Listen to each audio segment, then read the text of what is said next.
What's up, everybody? Today is Monday, July 7th, 2025. It's Luther Wilson III here, real estate pro, real estate investor, working for Upside Property Services here in the Kansas City market.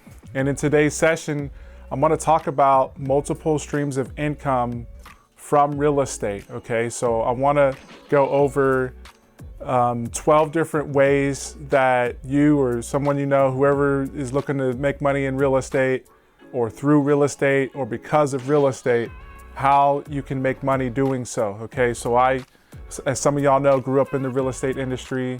My parents have been at it for 30 plus years. I've been in the game for over 14 years now, we've done different things throughout that time frame. And with it being third quarter 2025, there's been changes in the industry. There's been shifts in the market. The landscape has changed quite a bit over the last few years. And I think this will be helpful for those people who are maybe looking to pivot or switch gears. It may be helpful for individuals who are looking to get in the game somehow and gain experience and learn more about real estate. Okay. And so I'm going to go through the list of 12, and it's going to be up to you to do your own research and dig a little bit deeper. I just kind of want to quickly go through the 12 of them and not take more than a minute or so, hopefully less on each one. And then toward the end, I can talk a little bit about how you might be able to determine what would be a good fit for you and some of the experiences I've had over the years and how I kind of landed on what I'm doing now. All right. So first and foremost, one of the number one ways to make money in real estate is sales and marketing. All right. So that is number one on the list for, I think might not be obvious to everybody, but for a lot of people, it's pretty clear why sales and marketing is at the top of the list.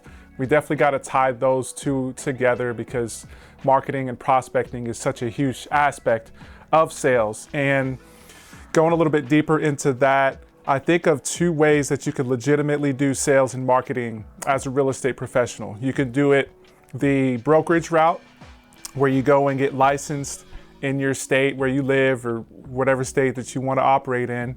And then you can carry your license with the brokerage, with the broker, and then you can kind of go that route and eventually get your broker's license in your own company if you want. All right. And then the other route, which is a little bit more informal, is more so deal finding. Okay. Marketing to motivated sellers. Okay. Finding off market resale opportunities. In today's age, it's commonly referred to as wholesaling, but that's the other aspect that I think of when I think of sales and marketing. And I don't want to get too carried away on that because we could do a whole year-long series on either of those, but that's number one. Okay, number two, I put down maintenance and construction. Okay, so property management. Okay, maintenance, construction. I don't want to get too carried away. The maintenance and construction. If you are able to work on properties, if you're handy, if you have those types of skills, are you closely associated or work with or know people who are handy, you could do a lot of business and get paid a lot of money in real estate. And again, we could do a whole series on that too, but I put the two together, maintenance and construction, and essentially it's being able to work on property, to be able to do fixer-uppers, to be able to do renovation, to be able to do construction and so forth. That is massive as well. All right. Number three, I have leasing and property management. I kind of alluded to that on the last one because a lot of times, well, virtually every time, property management and maintenance and sometimes construction, they tie in together, but I put leasing and property management separate because it could be a move for those who aren't handy. Okay, so if you aren't as handy, but you are closely associated with other, property owners or investors in your area, you can get your foot in the door and you can gain a lot of experience by serving property owners, by serving investors, helping them with leasing and helping them with property management. Okay. Number four, transaction coordinating and closings. Okay, so in, again, 2025, the last several years, technology and AI, I don't want to get too carried away, but you can start a business and it could very well be a virtual business. In fact, there's a number of associates that I have and investors that I know who have hired transaction coordinators virtually. They don't even live in the United States. Okay, so that's a plug right there for those people who may not be as vocal, or they may not be as extroverted, and they're more comfortable working behind the scenes, okay?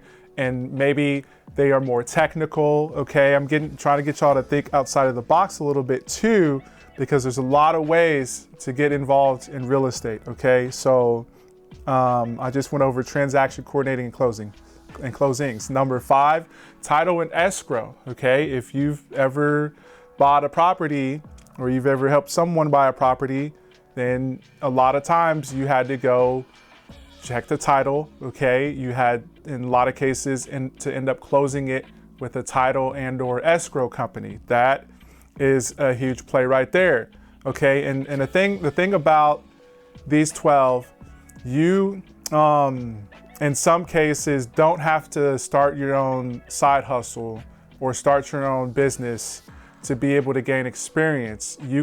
There's several jobs out there in all of these spaces that you can get, and you can learn from people who've been doing it for a while, gain some experience, and then from there, if you so choose, maybe get a side gig doing the same thing, or something different, or at some point in the future start your own business doing a similar type of thing. All right, so number 5 was title and escrow.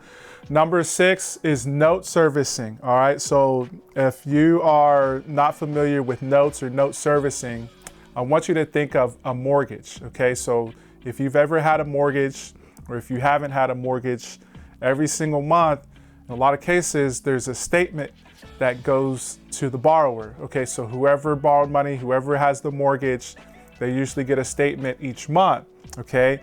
And the people or the company that sends out these statements and handles, tracking and documenting and collecting payments and letting the borrower and whoever the note holder or whoever owns the note know how much is owed and so forth. That's a note servicing company that does that. So you're gonna have to look that up if you're not familiar with it, because I know I've had people close to me reach out about starting a note servicing company because it kind of ties in with some of the things that we've done. All right, so that's number 6. Number 7, asset management and or property preservation. Okay, so this one may not be as well known. Okay, so when I think of asset management or property preservation, I think of either funds, it could be a hedge fund that has invested in property or has invested in notes or mortgages, or I also think of foreclosures. Okay, so years ago, when there was a lot more foreclosures on the market that had to get pumped through the system, there were a larger number of property preservation companies that started to sprout up, because for a lot of these note holders or mortgage companies, they were dealing with defaults and foreclosures, and they were not there present in the various states where they had these properties or these mortgages that were in default. So they had to reach out to people on the ground in said market, wherever the property was located. And a lot of times, even before they would reach out to the people on the ground in said market, they would hire an asset manager, okay, to help oversee the whole process, because after 2008, going through 2012, there was a lot of foreclosures that hit the market, and at that time frame, there was such a huge need for that. So another key part before I get to the next one is timing, okay? Timing is everything with this type of thing. And a key part and figuring out, which route you're gonna take. It's gotta make sense in that market, and then based on your skill set and so forth, which I'm gonna get into a little bit later as well. Okay, so number 7, asset management and or property preservation. Number 8 is a big one, and I kind of lumped a few things in together and it'll make sense. You got education, coaching, and training, okay? And a part of that, I lumped in events, okay, because you have masterminds and you also have networking, which is part of, or can very well, in a lot of cases, it is part of the education, coaching, and training, okay? Doing events for masterminds or for networking groups, that is a huge play. That's been a huge thing for years. I've dabbled in it, I've hired coaches, I've been part of masterminds in the group, and I've done some advising as well, which leads me to my next one.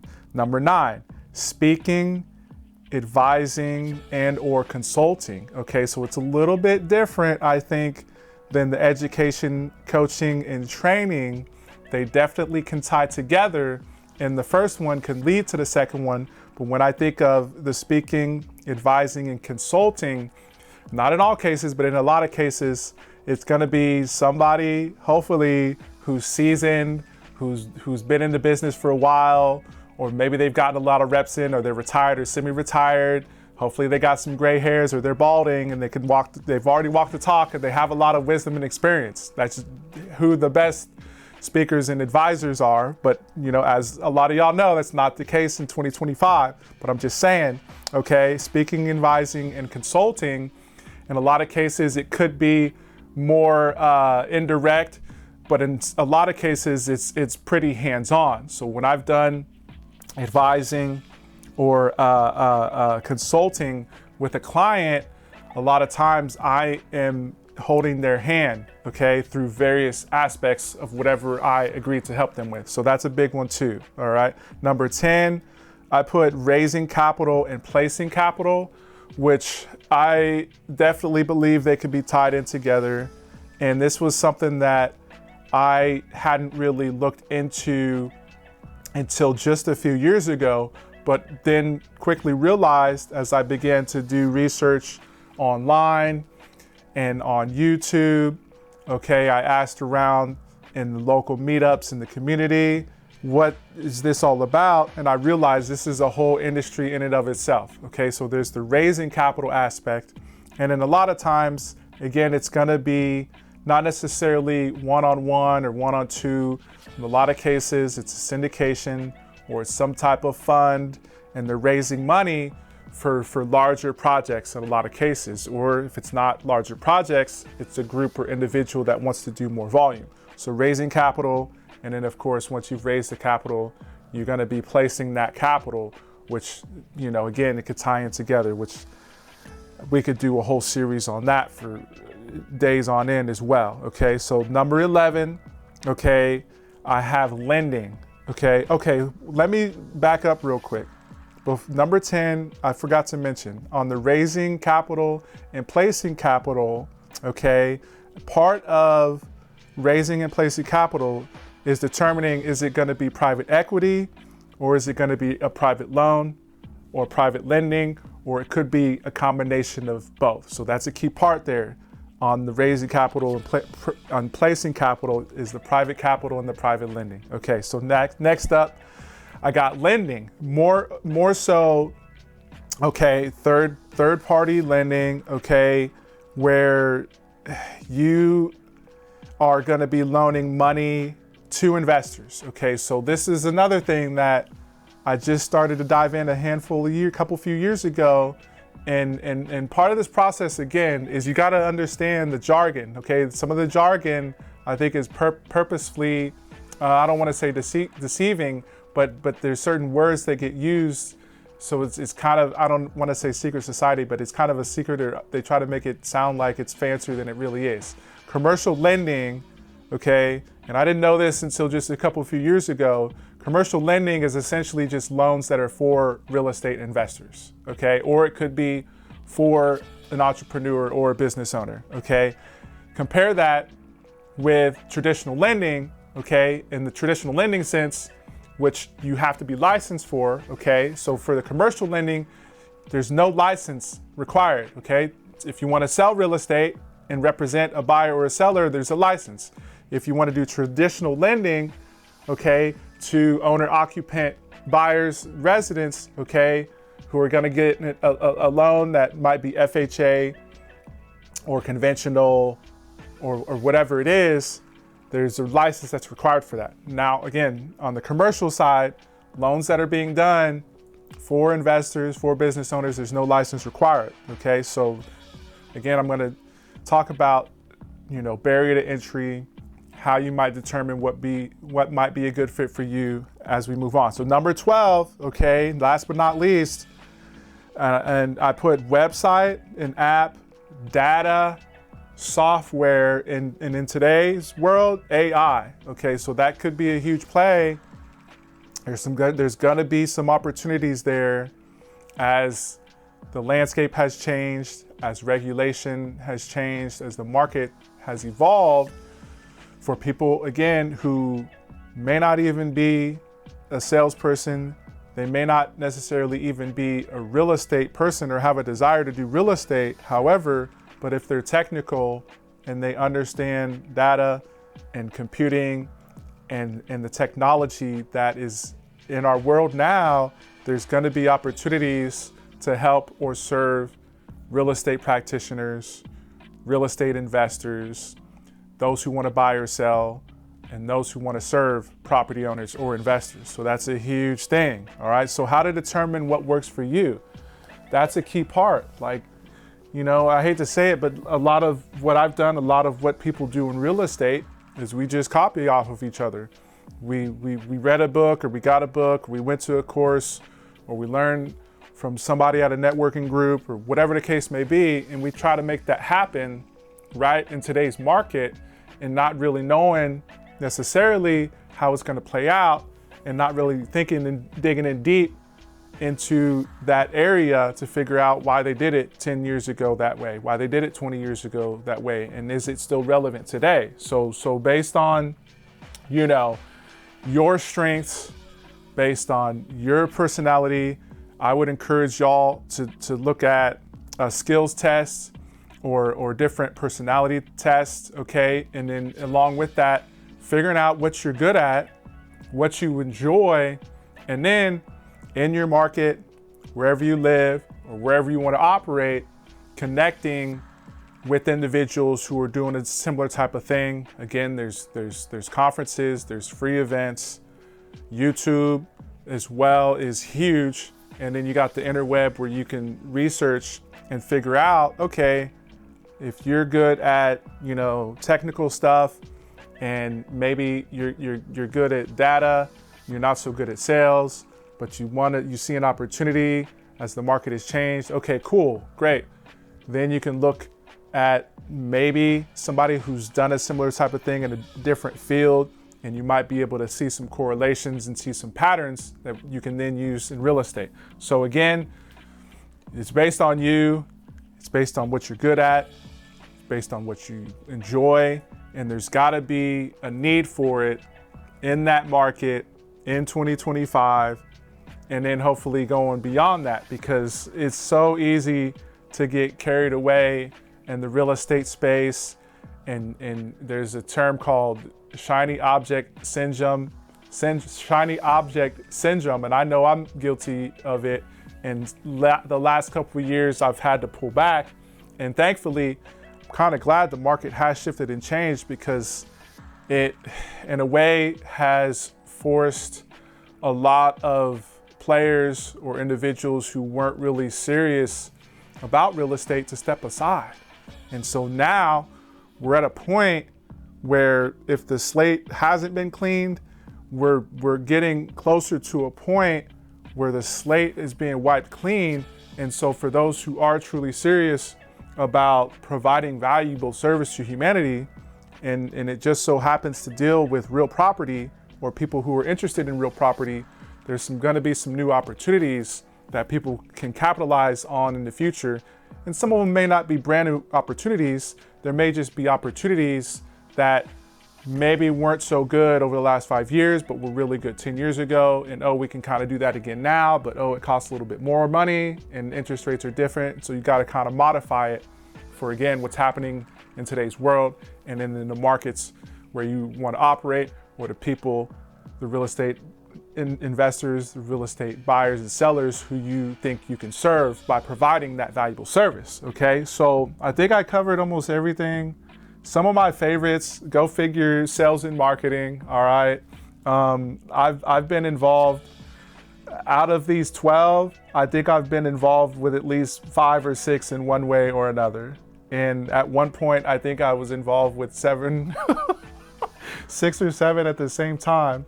And as you can imagine, it got to be a little bit overwhelming. And so you know, part of this is self-serving because it's going to help me get some clarity around, you know, where I'm headed. And again, I want to educate, inspire, hopefully collaborate with some of y'all out there.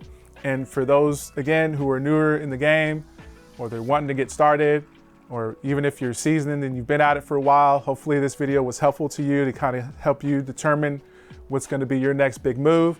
And again, it's Luther Wilson III, Upside Property Services. Thanks for tuning in. Have a blessed day. All right, peace.